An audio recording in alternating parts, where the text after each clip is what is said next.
hear me now. This is a Soulfyah Production. Assalamu alaikum warahmatullahi wabarakatuh to some of you, and peace out to the rest of you. Hit the share button because the message is more important than the messenger. When my students a few years ago first showed up in my classes, and some of them were quite good in English and others of them were terrible, even in Arabic, which I later learned. It was very common for the Bedouins in broken English to tell me that the teachers were no good in middle school and high school. I believed them. I met some of them. They should have never been teachers. And a few of my former students since then have become English teachers, and they've got mistakes that should bar them from teaching. By the same token, I began to say to some of these students, listen, what are the things that you are good at? And they would tell me. A lot of them were pretty good at video games and playing football, both in video games and in real life. Drifting.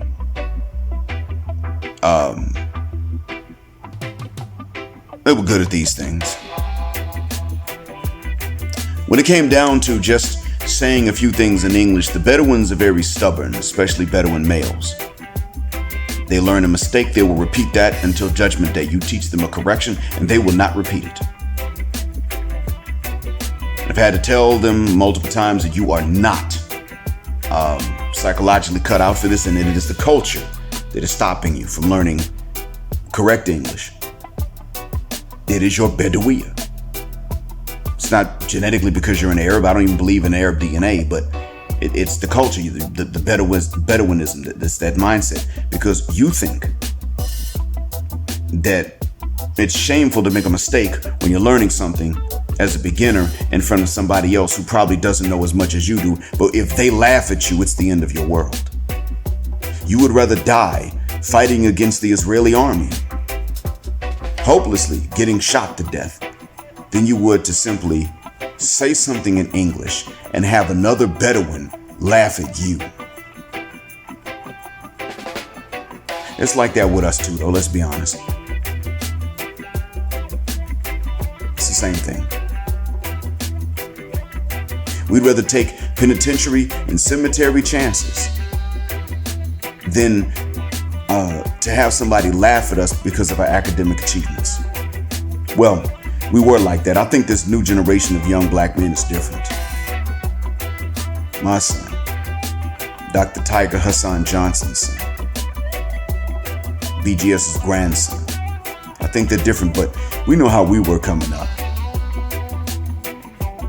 You'd rather get lynched by the Ku Klux Klan because you wouldn't have to live with the shame afterwards than to be called a bookworm, especially in front of girls.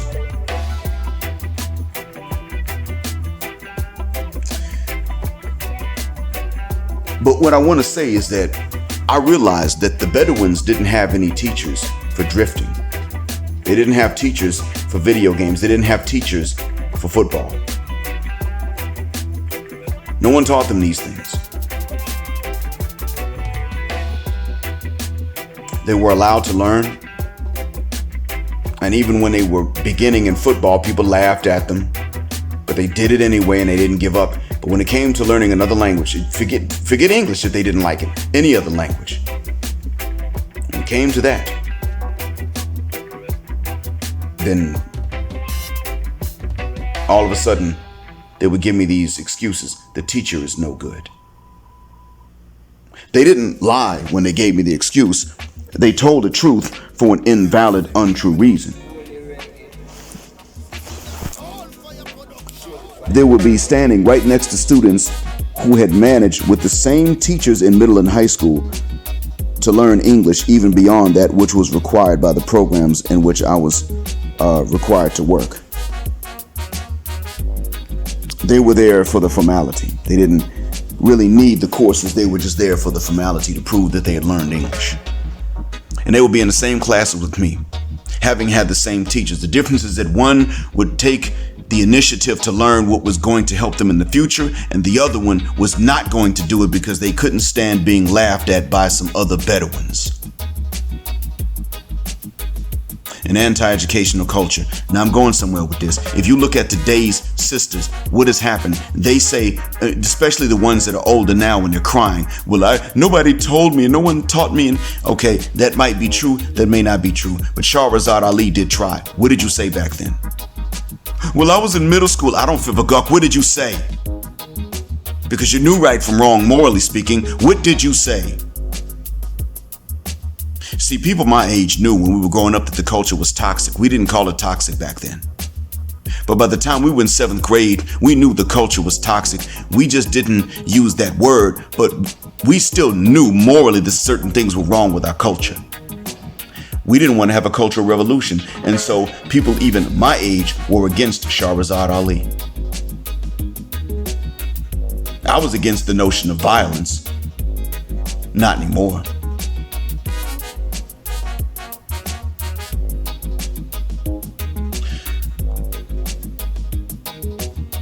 I'm going to tell you that sisters today, especially the young ones, hell, middle-aged ones, my age, they have learned certain things. They've learned ways to cheat, learned ways to psychologically manipulate. They have learned ways to commit paternity fraud. They have learned ways to use the court systems to fleece men. They have learned ways to do these things, and there were no official courses teaching them how to do it. They just went on their own initiative and looked at those that they figured. And they even learned that some of the initial teachers didn't know what they were talking about. So they went and looked for better teachers for these skills they've got. And now they're masters at these things. They're great at them. Excellent. They sought the information out specifically to do whatever was inconvenient for us. That shows you that's what they wanted to know. Because that's what the social approval was. Just like here with the Bedouins, the guys have social approval if they can drift, if they can play football real well, if they're good at video games. That's what the social approval is. If they learn another language, there's no social approval for that. But when they start making money because they're bilingual, then those same Bedouin niggas that laughed at them will show up with their hands out. Well, you're rich. Allah provided for you. Why don't you share, man? I'm poor. I'm miskin. They'll do that. No joke. Nobody taught you how to smoke. Now look at you, smoking a pack a day, burning through your money, and complaining about money problems.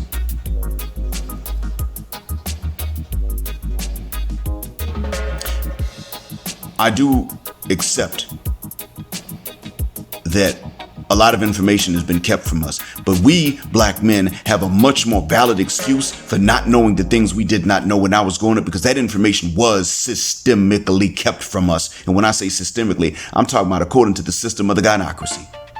The gynocracy, that means most black women we know. Pretty much all of them that knew this stuff kept it away from us. That's real. We have a valid excuse for not knowing certain things about women. They don't have a valid excuse for not knowing how to be wives. They learned how to cheat. They learned how to twerk. They learned how to strip. All the negative things they learned how to do, how to gaslight, how to manipulate. They learned these things from each other. They sought the information out. When it came down to things like how to cook healthy, they couldn't be bothered to read Shahrazad Ali's book. They couldn't even be bothered to treat her like a person. And I'm not giving her all the credit, because I'm looking at her and I'm saying, Shahrazad, you know Mother Cusswood well that the manosphere is right. I mean the black manosphere. And your opposition to it is wrong. You know Mother Cusswood well that Kevin Samuels was right and he was not a fruitcake. You're a little soft-mannered, which he said he got from being raised by a single mom. But he was not a fruitcake. He wasn't into dudes. And it wasn't because some women hurt him. And if that had been the case, so Mother Cusswood, what, he still would have been right. He pretty much said the same things you said. What's the problem? But she was right about what she said. And what did sisters do? I don't want to hear that. I remember trying to wake black folks up to be conscious in my hometown.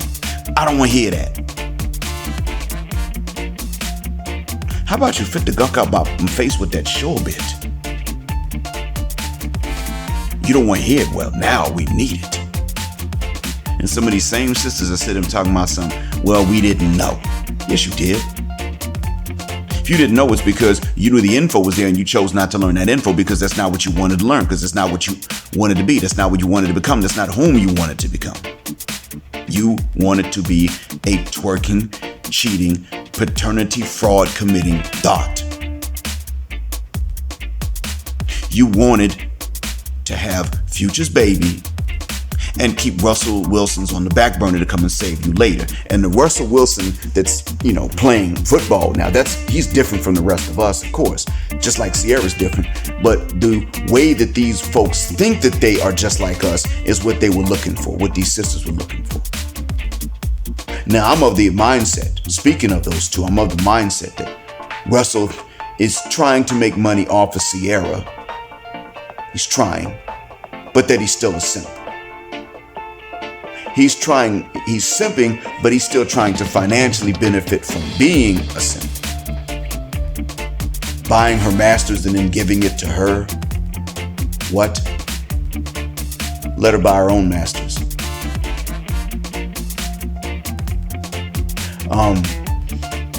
Things like that. But in the end, it still comes down to this. He leans into her. She leans away from him. She wears embarrassing outfits to all these things. She dresses more immodestly with him than she ever did when she was with these street dudes. Even one of them who's not really street. He just faked it. And that's the one that wound up shooting the club up.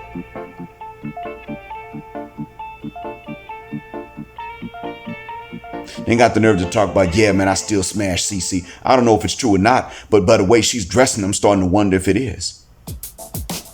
Twerking in front of people. Maybe Russell is a jerk to other people, but he ain't a jerk to Sierra. Sierra looks at him and she says, well, your first wife cheated on you with a teammate. I want to do the same thing. The thing that's stopping Sierra is that he left that woman. I'm telling you now, if Sierra had stayed with that woman and she had left him, if his first wife had stayed with him, if he had not left her and divorced her when he caught her cheating, then either Sierra would be looking at him now and saying, I can't respect him, so I'm not going to be with him, or I can't respect him, so I'm going to cheat and I'm not even going to hide it. It'd have been one of them two. It'd have been worse. There's no way he was ever going to get no better treatment from her. No more respect. It wasn't going to happen, ever.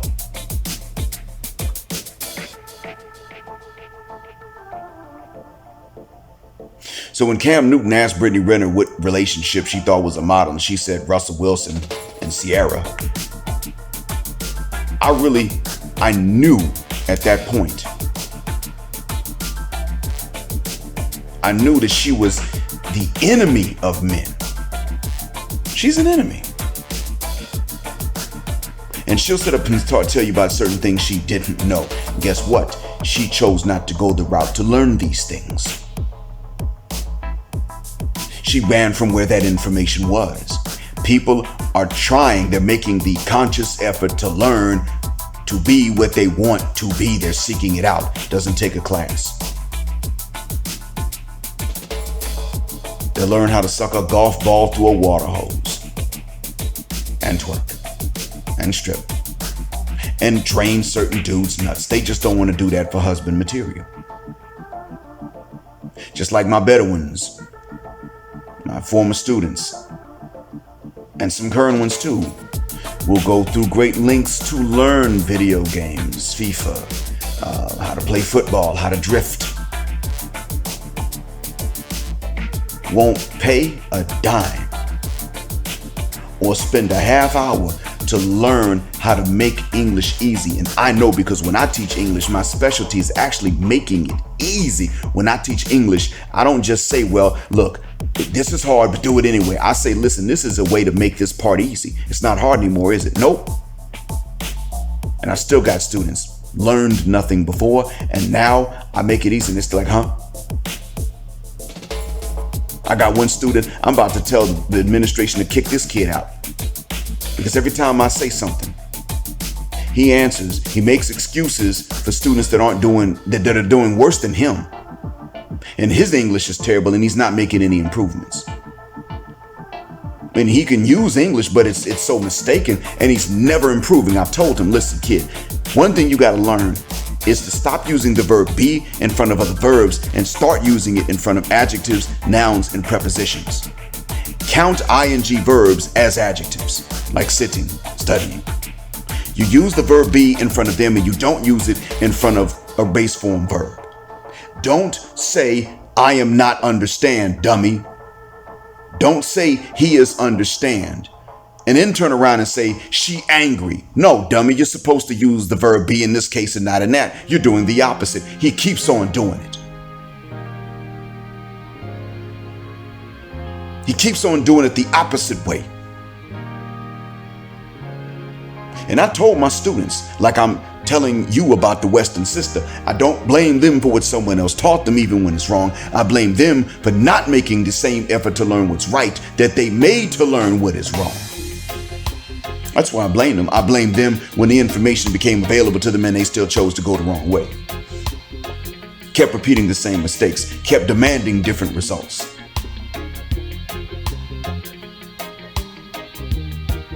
That's what I wanted you all to understand. It is true that there are times when information is not available, but when somebody learned without a teacher how to do what is wrong, it's still their fault because they sought the information out. Thank you for listening.